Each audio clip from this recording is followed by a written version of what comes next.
Ziwo Trap cyangwa se Ziwo ni umwe mu bahanzi nyarwanda bakunzwe n'urubyiruko. Muri uko gukundwa cyane ni nako n'ibihangano yasize ku mbuga nkoranyambaga bigenda birebwa n'amamiliyoni. Muri uko kurebwa n'amamiliyoni ni nako agenda yinjizamo amafaranga menshi cyane.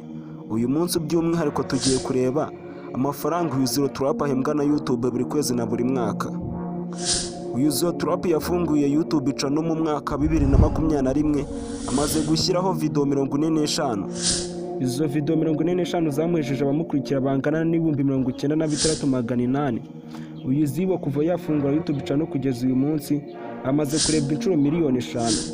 Uyu Ziwo ukwezi gushize yinjije abasubscribers 8,000. Uyu Ziwo ukwezi gushize yarebwe n'abantu 641 ku rubuga rwa YouTube. Noneho reka turebe amafaranga uyu Ziwo ahembwa na YouTube buri kwezi na buri mwaka. Uyu Ziwo ukwezi gushize yahembwe na YouTube amadolari 2,600. Nuyavunjisha mu mafaranga y'u Rwanda uzasanga yarahembwe na YouTube arenga miliyoni 3,640. Ayo ngayo nayahembwa na YouTube buri kwezi. Noneho reka turebe ayahembwa na YouTube buri mwaka.